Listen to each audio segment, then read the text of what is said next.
अंजाम भुगतना होगा। ईरान को लेकर बढ़ा ट्रंप का गुस्सा, सरकार को दे दी खुली धमकी। ईरान में लगातार तेज होते जा रहे राष्ट्रव्यापी विरोध प्रदर्शनों के बीच अमेरिका के पूर्व राष्ट्रपति डोनाल्ड ट्रंप ने तेहरान को कड़ी चेतावनी दी है।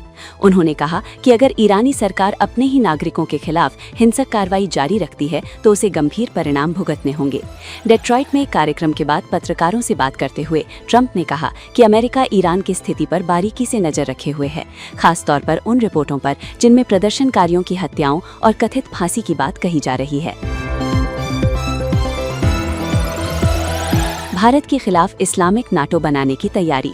दुनिया की नजरें अब मिडिल ईस्ट और साउथ एशिया पर टिकी हैं। सऊदी अरब और पाकिस्तान के बीच साइन हुआ एक डिफेंस पैक्ट अब तुर्की को शामिल करने की कगार पर है। ये पैक्ट नाटो की तरह काम करेगा और इसमें किसी एक सदस्य पर हमला पूरे ग्रुप पर हमला माना जाएगा।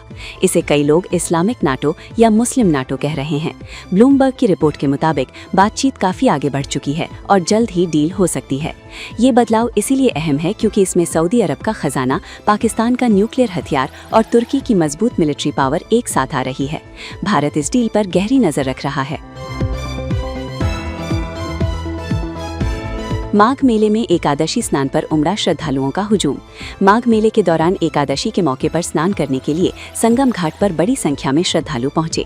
एसपी माघ मेला नीरज पांडे ने कहा, मकर संक्रांति को देखते हुए पुलिस ने पूरी व्यवस्था की है। हमारे करीब 10,000 पुलिसकर्मी तैनात हैं। जवान काफी संख्या में तैनात हैं। जल पुलिस लगातार पेट्रोलिंग कर रही है। ड्रोन कैमरा और सीसीटीवी कैमरों के माध्यम से निगरानी की जा रही है। पूरी तैयारी है, सबको सुरक्षित स्नान कराया जा रहा है। मकर संक्रांति के स्नान को दृष्टिगत रखते हुए पुलिस ने व्यापक इंतजाम किए हैं। हमारे लगभग 10,000 के आसपास पुलिसकर्मी तैनात हैं।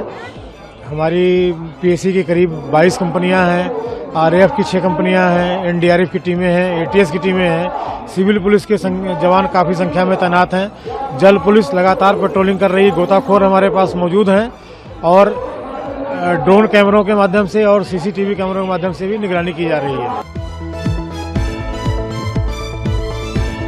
ट्रंप बोले, टैरिफ की इनकम से अमेरिका मजबूत और शक्तिशाली बना। अमेरिकी राष्ट्रपति डोनाल्ड ट्रंप ने कहा, बाइडेन के समय हमारा ट्रेड डेफिसिट अब तक का सबसे ज्यादा था। हर साल $1 ट्रिलियन से ज्यादा का नुकसान हो रहा था, लेकिन कुछ ही महीनों में ज्यादातर टैरिफ से होने वाली इनकम और चुनाव नतीजों की वजह से हमने उस बड़े ट्रेड डेफिसिट को कम समय में बहुत कम कर दिया है। चुनाव के बाद से स्टॉक मार्केट अब इतिहास में सबसे ऊंचे स्तर पर है। इस अविश्वसनीय सफलता का एक सबसे बड़ा कारण टैरिफ का हमारा ऐतिहासिक इस्तेमाल रहा है। पिछली पीढ़ियों में टैरिफ ने ही अमेरिका को मजबूत और शक्तिशाली बनाया था। इमरान हाशमी ने इंटरनेशनल काइट फेस्टिवल में लिया हिस्सा। बॉलीवुड एक्टर इमरान हाशमी ने अहमदाबाद इंटरनेशनल काइट फेस्टिवल में हिस्सा लिया। उन्होंने कहा, मैं पीएम मोदी और गुजरात पर्यटन को बधाई देना चाहता हूं। मैं पहली बार इस फेस्टिवल में यहां आया हूं। अहमदाबाद में शूटिंग और प्रमोशन के लिए तो काफ़ी बार आया हूं। यहां इस तरह से प्लान किया गया है, वो मुझे बहुत अच्छा लगा। यहाँ पर पतंग उड़ाने वाले लोग कई देशों से आए हैं। ये त्यौहार full of colours, full of vibrant है, तो बहुत ही अच्छा लग रहा है। मैं यहाँ पर सबसे मिलने के लिए बहुत उत्साहित हूँ। पहले तो मैं बधाई देना चाहता हूँ मोदी जी को, गुजरात टूरिज्म को। पहली बार आया हूँ यहाँ पे। अहमदाबाद तो बहुत आता हूँ मैं शूटिंग्स के लिए और प्रमोशंस के लिए, लेकिन यहाँ आते ही जिस तरह इसको प्लान किया गया है, यहाँ पे जो एक तरह से हेरिटेज का पूरा एक माहौल है, बहुत बहुत अच्छा लगा। और ये बता भी रहे थे, यहाँ जो काइट फ्लायर्स हैं बहुत सारे देश से आए हैं। ये जो पूरा फेस्टिवल है, it's full of colour, full of life, full of vibrance and बड़ा अच्छा लग रहा है। I am very excited to go here and meet the crowd here.